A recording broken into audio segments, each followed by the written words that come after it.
We are going to discuss normocytic anaemias. Normocytic anaemia basically किसकी वजह से होते हैं? क्रोनिक डिजीज़ हो सकती है या अर्ली आयरन डेफिशिएंसी एनीमिया हो सकता है, हीमोग्लोबिन में इशू है, प्राइमरी मैरो डिसऑर्डर्स हो सकते हैं। इसके अलावा एक से ज़्यादा डेफिशिएंसीज कंबाइन होकर नार्मोसिटिक एनीमिया में कन्वर्ट हो जाती हैं। अब एनीमिया जो क्रोनिक डिजीज़ का है उसमें कौन कौन सी क्रोनिक डिजीज़ आ सकती है? थायराइड डिजीज़ आ सकती हैं, मेलिग्नेंसी ट्यूमर वगैरह हो सकते हैं, कोलेजन की डिजीज़ है।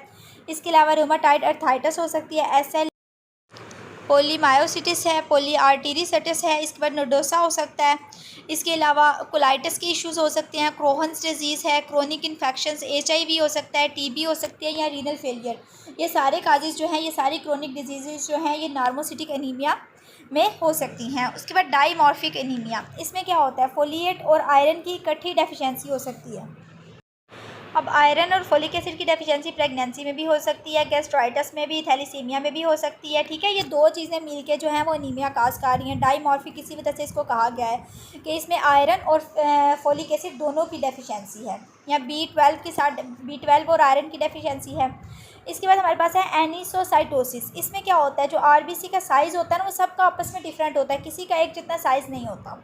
पाइकिलोसाइटोसिस, इसमें सब की शेप डिफरेंट है, किसी की देखें ना किस टाइप की शेप है, किसी की राउंड शेप है, यानी सब की शेप जो है वो डिफरेंट है। उसके बाद पॉलीक्रोमेसिया स्फेरोसाइटोसिस, इसमें देखें ना क्या हुआ है कि इनका लाइफ स्पैन जो है वो भी कम हो गया, कलर सबका डिफरेंट है। ठीक है, आयरन अकोमुलेशन हो जाती है किसी में।